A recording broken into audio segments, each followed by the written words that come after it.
sucederão. Pedimos estas bênçãos e que elas sejam estendidas a todos aqueles que nos assistem pela internet e pelo vídeo. É o que pedimos em nome de Cristo Jesus. Amém. Convido todos a abrirem as Bíblias em Apocalipse, capítulo 14, versículos 6 e 7.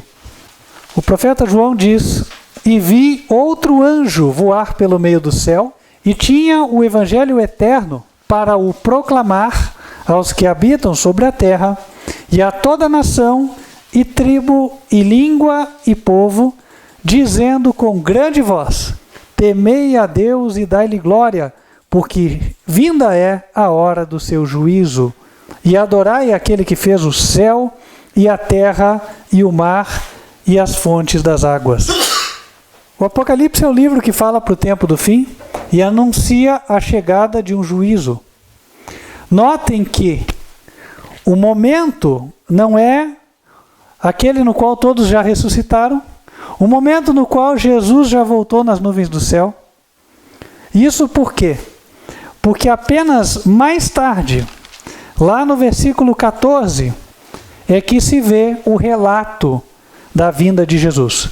"E olhei, e eis uma nuvem branca, e, assentado sobre a nuvem, um semelhante ao Filho do Homem, que tinha sobre a cabeça uma coroa de ouro e na mão uma foice afiada."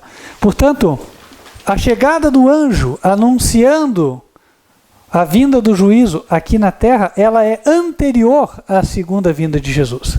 Não se pode entender que esse juízo aqui é o famoso juízo final, aquele que ocorrerá depois que Jesus vier e ressuscitar todos os ímpios. Não.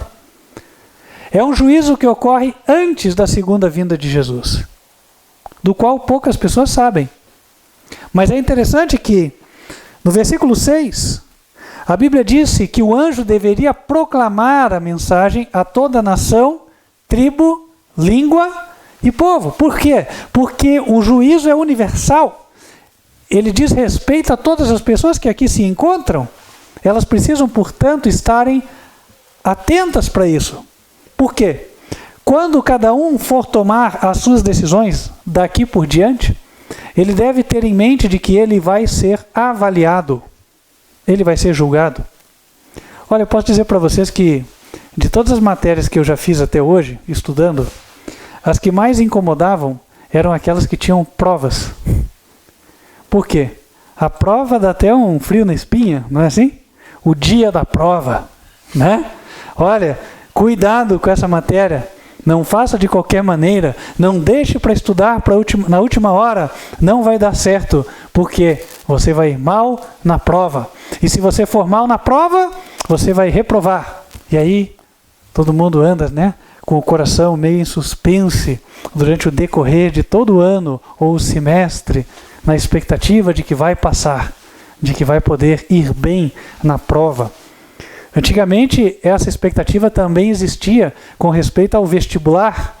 Né? A pessoa fazia o 2º grau e o 3º ano já era um preparatório para aquele grande evento, aquele marco na vida da pessoa que era o vestibular. A porta de entrada para a educação de nível superior. Só 3% dos brasileiros conseguiam chegar lá. Isso era na minha época.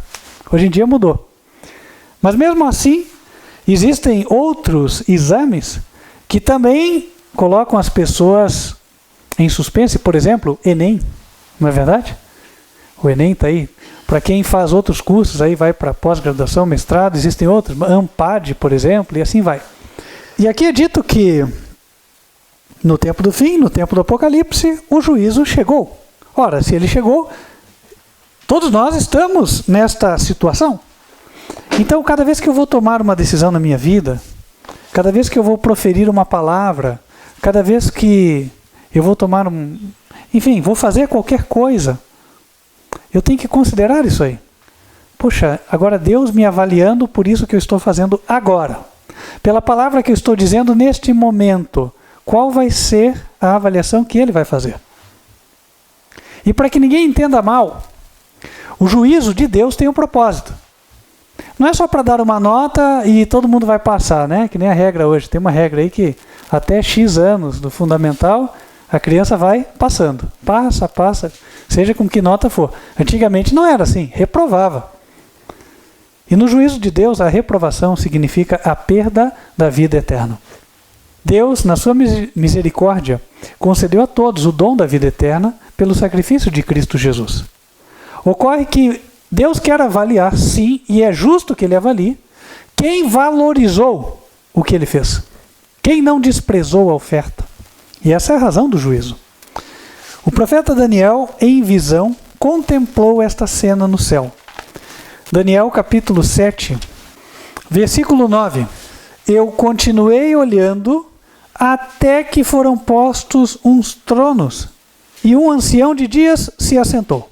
A sua veste era branca como a neve, e o cabelo da sua cabeça como a limpa lã. O seu trono, chamas de fogo, e as rodas dele, fogo ardente. Um rio de fogo manava e saía de diante dele. Milhares de milhares o serviam, e milhões de milhões estavam diante dele. Assentou-se o juízo e abriram-se os livros. Cada um de nós tem um livro. Tudo é registrado, o bom e o ruim. Aquilo do qual nós nos orgulhamos e aquilo do que nós nos envergonharíamos se todos soubessem. Aos olhos dos anjos, tudo é aberto. E os anjos estarão ali como jurados também. Viram que a Bíblia coloca ali tronos, não é um trono só. A Bíblia ensina que Jesus se assenta no trono de Deus. Então é um trono só para Deus e para Jesus. Para quem não sabia, nós vamos abrir lá em Apocalipse, capítulo 3, versículo 21. Jesus diz: ao que vencer, lhe concederei que se assente comigo no meu trono, assim como eu venci e me assentei com o meu Pai no seu trono. Um trono, dois participantes dele, o Pai e o Filho. Eu escutei certa vez um absurdo, né? De alguém dizendo assim: Jesus se assenta à direita do Pai, o Pai se assenta no trono, então à esquerda tem que estar o Espírito Santo. Como? Como se são dois? Difícil isso, né? Então a gente tem que tomar cuidado, né, com essas coisas, sabe, que a gente escuta. Não é assim, sair escutando e aceitar as coisas. Está errado. Nós vemos aqui o trono, um só para Deus e Jesus. Os demais tronos são para anjos se assentarem. Nós encontramos a referência a eles em Apocalipse, capítulo 4, versículo 4. Diz assim: e ao redor do trono havia 24 tronos, e vi assentados sobre os tronos 24 anciãos vestidos de vestes brancas, e tinham sobre a cabeça coroas de ouro. 24 anciãos. O que eles fazem lá? A gente já explicou isso, hoje eu só vou repetir. Tá? Quem quer saber mais, entra no canal e pesquisa algum vídeo que fale sobre os 24 anciãos. São 24 anjos que representam o todo do rol de anjos que habitam o céu.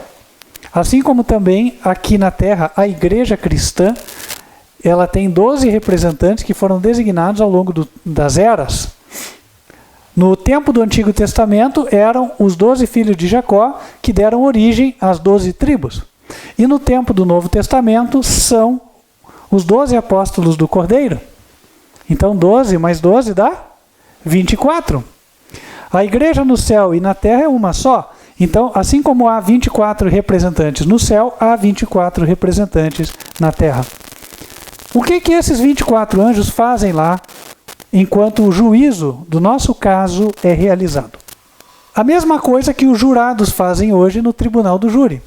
Então, hoje, quando tem um júri, eles chamam pessoas que têm comportamento reconhecidamente exemplar na sociedade, que não necessariamente tenham formação jurídica, ou seja, cidadãos comuns, pessoas, né, de bem. E essas pessoas são convidadas para fazer parte do tribunal de júri. Isso acontece muito, por exemplo, quando ocorre um crime hediondo, né? Aí o criminoso vai ser julgado. Está lá o juiz para proferir a sentença, mas estão lá também os jurados para aprovar a sentença. A ideia é, puxa, ele fez algo que foi danoso à sociedade. Então, representantes da sociedade vão estar ali para avaliar se ele pode eventualmente continuar solto ou se ele é um perigo. E a mesma coisa acontece no céu. Os 24 anjos estão lá para analisar. Será que, se Deus permitir que eu vá para o céu, eu serei um perigo para a estabilidade do céu? O meu comportamento demonstra que eu estou pronto para ser companheiro dos santos e puros anjos lá no céu? Essa é a tônica, esse é o objetivo da avaliação que é feita lá. Os anjos querem saber, eles não vão querer que qualquer bandido entre lá para perturbar a paz. Já foi muito ruim o tempo em que Satanás e seus anjos estavam lá incomodando, né? Mas eles foram expulsos do céu. A Bíblia fala em Apocalipse 12, versículos 7 em diante. E houve batalha no céu. Miguel e seus anjos batalhavam contra o dragão. E batalhavam o dragão e os seus anjos. Mas não prevaleceram, nem mais o seu lugar se achou nos céus. E foi precipitado o grande dragão, a antiga serpente, chamada o Diabo e Satanás, que engana todo o mundo. Ele foi precipitado na terra e os seus anjos foram lançados com ele. Então, uma vez já o céu foi limpo da contaminação moral. O diabo e os seus demônios foram expulsos de lá. Mas é claro, é o propósito estudado de Satanás que as suas crias da terra, as pessoas que seguem o seu exemplo, vão lá para perturbar o céu. Mas Deus não vai permitir. Tem muita gente aqui que vem para a igreja e aceita Jesus e diz, não, eu sou de Deus, né? Só que as suas obras desmentem o que ela fala. Sabe aquela história, né? Faço o que eu digo, mas não faço o que eu faço? Então, esse perfil de pessoas não entrará no céu. Vai ficar de fora. Porque Jesus disse que é pelos seus frutos que os conhecereis. Valem as obras. Vale o que está no coração. As obras demonstram aquilo que está no coração. Sabe que hoje eu estava lendo um texto de Salmos muito interessante. Eu gosto dessa passagem. Salmos, capítulo 24. Ele fala quem que vai estar lá no monte do Senhor. Salmos 24, versículo 3. Quem subirá ao monte do Senhor? Ou quem estará no seu lugar santo? Aquele que é limpo de mãos e puro de coração, que não entrega a sua alma à vaidade, nem jura enganosamente. Este receberá a bênção do Senhor e a justiça do Deus da sua salvação. Irmãos, vamos explorar um pouquinho essas características. Primeiro, ele diz aqui, limpo de mãos. O que é alguém de mãos limpas? A gente vê muito isso na política, né? O político chega lá, eu sou um homem de mãos limpas. Será? Ou é um Pilatos, né? Lavou as mãos. Não se sabe. Verdade é que um homem, uma mulher de mãos limpas é uma pessoa que procede com honestidade em tudo que faz. Não é a pessoa que procede mais ou menos. Por exemplo, né, a gente viu um caso agora que permitiu a muitos ver o que estava nos seus próprios corações. Houve falta de combustível. Com isso, limitações de transporte. Falta de mercadorias. Quem tinha, o que fez? Subiu o preço. Nem todos subiram, mas muitos subiram. E aí nós temos a ocasião de ver o que está no coração. Por quê? Eu vou me aproveitar da desgraça do outro. Ele não tem o de comprar, é só comigo. Então agora eu subo o preço. Passa todo o teu dinheiro para cá. Pobre ou rico, vou embolsar. Será que Deus aprova esse tipo de atitude? E é interessante que esse mesmo perfil de indivíduo depois se sente no direito de sair na rua ou bater panela quando escuta o líder da sua nação falando. Né? Então, aí Deus olha para isso. Como é que Deus vai avaliar? Como é que os anjos vão avaliar? Será que os anjos vão olhar para esse perfil de pessoa e dizer, olha, Senhor, nós aprovamos que ele venha ser nosso companheiro aqui no céu? Ou será que os anjos vão ter certeza de que este elemento será um elemento perturbador no céu? Oportunista. Limpos de mãos nós temos que ser. Não nos aproveitarmos. Há quem diga, dê poder ao homem e você vai descobrir quem ele é. Não é assim? Então, limpo de mãos envolve isso. E nós não nos conhecemos. Por isso, nós devemos pedir a Deus que nos faça homens e mulheres de mãos limpas. Tem muito pobre que, se estivesse na posição do rico, faria até pior. Então, a questão não é a quantidade de numerário que você tem na conta bancária, né? Ou seja, o quanto de dinheiro. A questão é o coração. O coração tem que ser daqueles, como de Davi, né, generoso. Não está preocupado em obter vantagem em cima dos outros? Vamos para a segunda característica ali. Ele, além de falar de limpo de mãos, ele fala puro de coração. Olha, isso é uma coisa que nós víamos mais antigamente. Hoje em dia está meio difícil da gente enxergar, né? Pessoas de coração puro. Pessoas sem maldade. Eu lembro que antigamente, né, você mencionava várias pessoas. Eu podia falar até alguns da minha família. Olha, fulano tinha um coração puro. O outro falou uma coisa assim. A gente viu que a pessoa estava de maldade. Ela nem percebeu, uma ingenuidade, uma pureza, né? Existia isso. E as coisas, as relações sociais, até as relações afetivas, elas eram permeadas por esta pureza. Tinha aquela ideia, né? Isso me chamava muita atenção desde que eu era pequeno. Você via filmes antigos, puxa, então era aquela, né, de um viu o outro e ele fica sonhando com um dia só em que vão se encontrar, para daí conversarem e tal, né? Nossa, pegar na mão, nem imaginar, né? Então, coisa bem assim, inocente. Bom, hoje em dia, não preciso nem falar nada, né? Não é nem mais careta e cafona, simplesmente não existe, né?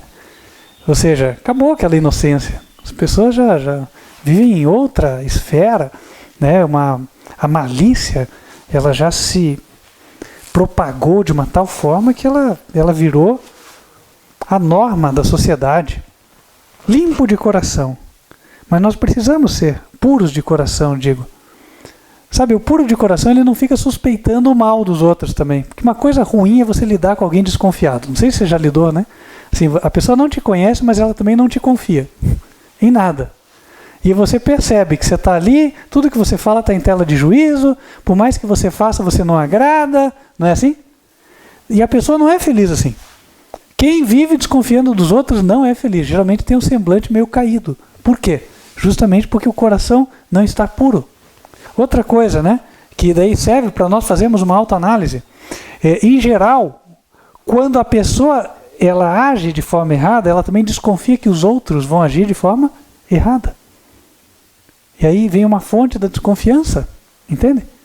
Então, nós temos que observar todos esses detalhes, porque são arestas que Deus tem que polir. Comparo isso, por exemplo, né, ao que nós fizemos outro dia. A gente foi montar um negocinho lá em casa, eu e meu filho, né? E aí tinha lá umas barrinhas assim de alumínio e tal, tinha que lixar aquilo ali. Por quê? Porque o alumínio, quando você corta, fica com uma ponta cortante, parece uma faca, né? E aquilo, se você não lixar, vai machucar as pessoas. Você tem que ir lá lixar, aí você põe o dedo, ainda está machucando, vai, lixa de novo, né? Aí você põe o dedo de novo, tá? Até chega uma hora que fica bom. Claro, se fizer na mão, né? Como nós fizemos. Isso é uma demonstração do trabalho que Deus tem conosco. Nós damos trabalho para Deus, né? E aí Deus permite que a gente seja limado, lixado, né? Então, às vezes tem uma arestinha aqui, Deus tem que permitir que a gente passe por uma situação para que daí aquilo seja corrigido. E aí Deus vai arrumando, vai consertando o que precisa ser consertado, com o propósito de fazer com que nós nos tornemos pessoas de coração puro. Isso porque os anjos têm um coração puro. Irmãos, é difícil até você conceber o que vai no coração dos anjos, né? Porque pense, eles se dispõem a vir aqui, trabalhar para ajudar pessoas que não são as mais amáveis, as mais queridas. Não é verdade? Cada pessoa tem um anjo da guarda e tem cada indivíduo por aí. Nós também, né? Não somos muito fáceis. Não é verdade? Todo mundo tem aquele pontinho onde ele é duro na queda. Então, irmãos, os anjos têm tanta paciência conosco. Por quê? Porque o coração deles está puro. Já pensou se eles se aborrecessem logo? Esse aí, do jeito que ele é, senhor, já fui lá, voei 2 vezes, agora não vou não, a terceira, negativo. Imagina, se os anjos tivessem a paciência que nós temos, seria um problema. Puro de coração. Nós precisamos pedir a Deus a pureza. Jesus diz em Mateus 7, pedi e dar-se-vos-á. Buscai e achareis. Batei e abri-se-vos-á. Porque todo aquele que pede, recebe. Todo aquele que busca, encontra. Aquele que bate, a porta se abre para ele. A porta da bênção espiritual. A porta do derramamento do Espírito Santo ao nosso coração impuro, para que ele seja purificado, lavado. Continuando. Ainda diz no verso 4, que não entrega a sua alma à vaidade. É interessante a ideia de falar entregar a alma à vaidade, porque a alma na Bíblia, principalmente no Antigo Testamento, ela tem o sentido de vida. Por exemplo, em Levítico capítulo 17, versículo 10, o Senhor fala que não é para comer a carne com sangue. Por quê? Porque a alma da carne está no seu sangue. A ideia é que o sangue é aquele que garante, de certa forma, ou que mantém, de certa forma, a nossa vida. Por meio dele é que é transportado o oxigênio dentro do nosso organismo. Né? Também aquilo que nós comemos se transforma em algo que é transferido para o sangue, e aí é distribuído a todas as partes do organismo. Então o sangue tem uma função vital dentro do nosso corpo, e Deus usou isso para ensinar as pessoas de que o sangue está relacionado com a vida. Então ele usa a palavra alma associada ao sangue. A alma. Deus não quer que nós entreguemos a nossa alma à vaidade. Qual é o sentido disso? O sentido é que a nossa vida não deve girar em torno da vaidade. Você querer ser limpo, asseado, né? Bem apresentável, cheiroso, amém. Glória a Deus. Afinal de contas, né? Isso eu já notei. Lugar onde o demônio está é lugar sujo. Não sei se vocês já notaram isso. Terreiro, lugar de magia negra, tal, pode esperar que é lugar sujo e bagunçado, porque o demônio gosta de bagunça. Agora, a casa do servo de Deus, ela tem que ser limpa, asseada. Um brinco. Isso agrada a Deus. Isso também deixa os anjos confortáveis ao chegarem na nossa casa. Então, ser cristão não quer dizer ser desleixado. Nós temos que ser limpos, né? Nossa roupa, nossa casa, nosso banheiro, né? Sabe aquela faxina dos vidros de vez em quando, né? Que precisa para casa. Então, assim, tem que estar arrumado. Agora, isso não quer dizer que no afã de parecermos melhores para as outras pessoas, ou com uma aparência melhor, nós devemos viver pensando nisso. Existem os chamados escravos da moda, não é assim? Então, a cada estação troca-se o guarda-roupa. A cada novo ano troca-se o visual da casa. Por quê? Porque agora a tendência da arquitetura é outra coisa. E assim por diante. Deus não espera que nós estejamos fazendo isso. Tem pessoa que parece que nunca está satisfeita, né? A cada X tempo que você vai na casa é uma nova reforma. Reforma aqui, reforma ali, e faz ali, e ajusta ali, compra um negocinho para cá e tal, e nunca termina. O resto da vida está sempre a caminho. Né? Quando estiver no túmulo ainda não terminou. Né? Então o que acontece? Isso é um exemplo de ficar com a vida atrelada a essas vaidades. Certo? Existem outros que têm outras vaidades. Onde nós vamos comer fora? E aí todo fim de semana, se não sair, o que vão dizer de mim? Poxa, eu fiquei em casa. Ou, eu não viajei. Eu não troquei de carro esse ano. Certa vez eu ouvi alguém dizer, olha, a esposa estava reclamando, porque esse ano eu não comprei um imóvel. Então quer dizer que a obrigação era todo ano comprar um imóvel. Então existe cada coisa, né, que permeia a mente do ser humano, que a gente não faz ideia. Né? Então, nós não podemos, irmãos, é o seguinte, ficar com a nossa vida atrelada a coisas que são meramente vaidade. Existe o necessário? Claro que existe.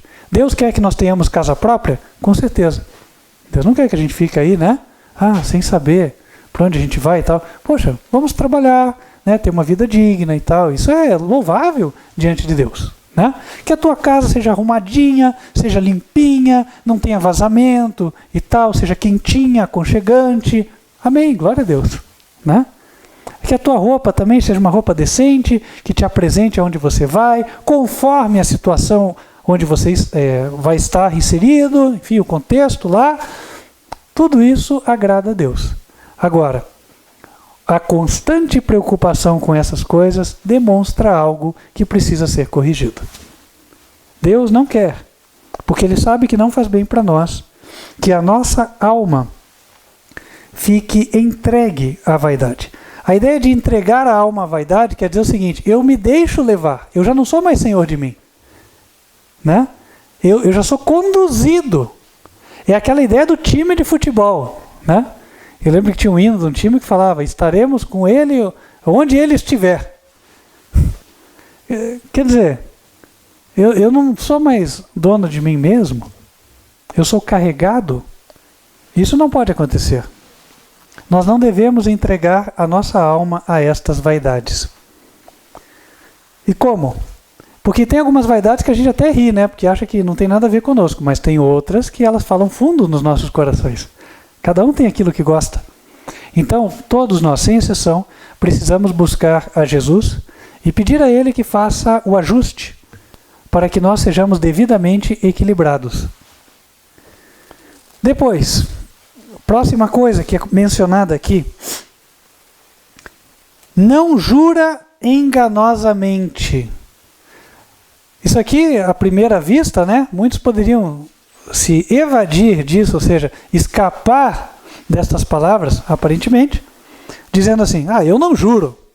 Porque hoje quase não se diz eu juro, certo? Hoje não se fala. É algo que se falava antigamente. Mas promete-se muita coisa, fala-se que vai e não vai, fala-se que vai fazer e não faz, não é assim? Quantas vezes isso acontece? Fala-se mentiras, isso acontece, não é verdade? Insinua-se, né? Dissimula-se, são várias coisas que se fazem, né? Insinuar, o que é? Muitas vezes a gente engana a pessoa insinuando. Não, a pessoa falou assim, eu dei a entender que estava concordando com ela, só para ela ficar satisfeita, tal, e, né? Aí ela foi, acabou comprando o que não devia, perdeu o dinheiro lá, o problema é dela. Diante do Senhor, o que seria isso aí, essa atitude?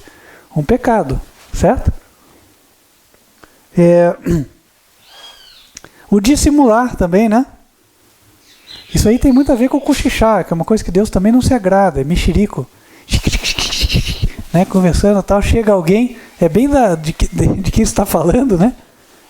Ei, o que está acontecendo? Não, nada, a gente estava aqui só, sei lá, né? Então, fofocando, né? Literalmente. Então, irmãos, a língua, ela pode tanto abençoar, quanto ela pode ter a peçonha da cobra, que é o veneno da cobra. Então, a língua tem que ser dominada. Ela é pequenininha, mas ela tem um venenão, não é verdade? Temos que cuidar. Agora, adianta só nós tentarmos vencer? Para algumas pessoas é fácil, porque para determinadas pessoas o difícil é mexer a língua, falar alguma coisa. São mais tímidos, né? Agora, para outros é muito difícil conter a língua, né? E aí nós temos que orar, pedir a Deus que dê a graça, dê a vitória, para que a língua seja usada porque é certo, para abençoar, para admoestar, para advertir, para aconselhar, para tudo que é bom. E as pessoas que fazem isso e que têm estas características aqui, receberão a bênção do Senhor. Sabe que quando eu estava lendo esse verso, eu fiquei me autoanalisando, falando, poxa, quais dessas características, se eu fizer uma avaliação minha, uma autocrítica, quais dessas características eu já tenho? Essa aqui, será que eu já tenho? Será que eu já tenho aquela ali? Naquela ali, aquela ali tem que dar uma melhorada. E assim vai, né? Sabe, é importante nós fazermos esta avaliação. Porque quando você autoavalia, você melhora. Mas não só no sentido de confiar em você, por exemplo, né? Não, eu vou fazer, mas... e eu vou conseguir, pode deixar que eu vou resolver. Jesus disse, sem mim nada podeis fazer. Sem mim nada podeis fazer. Estes atributos, estas características aqui, também dizem, ou representam obediência a Deus, obediência aos seus mandamentos. Porque no fundo o juízo do céu será feito com base nos 10 mandamentos. Abram lá em Eclesiastes capítulo 12, versículos 13 e 14. De tudo o que se tem ouvido, o fim é: teme a Deus e guarda os seus mandamentos, porque este é o dever de todo homem. Porque Deus há de trazer a juízo toda obra, e até tudo que está encoberto, quer seja bom, quer seja mal. O anjo disse para nós nos prepararmos para o juízo. E a preparação envolve buscar a obediência. E há um detalhe adicional que merece ser comentado. É o seguinte: o juízo, ele não é como a prova do Enem. A prova do Enem tem local, tem horário, tem data. Você sabe, você tem o tempo de se preparar, e você sabe o que você deve levar, se você quiser ir bem. E você chega lá no dia certo. Basta você não entrar ou não chegar após o fechamento dos portões, você fará a prova. Há uma diferença entre esta prova e a prova do juízo divino. O juízo divino não ocorre no tribunal aqui na terra, ele ocorre no tribunal do céu. Por esta razão, nós não estamos lá. Não estaremos quando o nosso nome passar. Tampouco a Bíblia diz em que data passará o nome João da Silva lá. Simplesmente nós temos que estar preparados para qualquer momento, porque nós não sabemos quando virá o Senhor. Por isso que Jesus no Evangelho várias vezes disse que a vinda do Senhor é como ladrão da noite. Associa-se isso mais com a segunda vinda nas nuvens do céu. Só que não se considera o seguinte: quando Jesus vier nas nuvens do céu, todo mundo vai ver, todo olho o verá. É o que a Bíblia diz. Abram lá em Apocalipse, capítulo 1, versículo 7. Eis que vem com as nuvens, e todo o olho o verá. Então, a associação da vinda de Jesus como o ladrão da noite, ela é mais adequada quando nós entendemos a situação do juízo. Por quê? Aí sim, a vinda dele é como o ladrão da noite. O ladrão da noite vem completamente sem aviso e muitas vezes você nem fica sabendo que ele apareceu. Só vê depois. Não é assim? Ah, saí para passear, saí para viajar. Eu me lembro uma vez, eu era pequeno. Nós saímos, era próximo do Natal, estavam lá os presentes em casa, todos comprados dentro do pacotinho, e nós, as crianças, na expectativa de chegar o dia para que nós abríssemos os presentes. Claro, nós não tínhamos o conhecimento de que o Natal é uma festa pagã, não era necessário fazer aquilo, então estava tudo preparado. E tinham lá panetones feitos em casa, né? Frutas, enfim. E aí nós saímos para ver a cantata de Natal que havia aqui em Curitiba, lá no Bamerindos, né? Quem se lembra, o Banco Bamerindos. E aí quando a gente volta para casa, abre-se o portão, o meu pai olha assim, e minha mãe diz: entraram em casa. E aí nós, né, criança, não é muito atento às coisas, já ficamos assim, como? E aí meu pai vai devagar olhando, e minha mãe diz assim: cuidado, porque se estiver aí dentro pode dar um tiro em você, né? E aí ele olha a porta da sala meio aberta. Quando nós entramos em casa, que tristeza! Nenhum presente de Natal mais. Panetone espalhado, jogado para tudo que é lado e pisado, sujeira na casa. E a gente olhando assim, né? Imagina a criança, né? Que tristeza. Pois é o ladrão da noite. Ninguém esperava, mas ele veio. E ele foi assim tão audaz que ele pegou as nossas malas de viagem, encheu elas das coisas que havia lá em casa e levou. Né? Mas enfim, nós vemos que o ladrão da noite, ele vem sem aviso. E essa é a ideia do juízo. Nós vamos ser julgados numa ocasião em que nem imaginamos. Estávamos nós lá, vendo a cantata de Natal, distraídos, pensando como seria bom o Natal, quando daí pegássemos os presentes, começássemos a utilizar e tal, sem saber que não teríamos presente nenhum daqueles. E já pensaram, irmãos? Quantos aqui estão sonhando com o que vão fazer daqui a 20 anos? Daqui a 10 anos?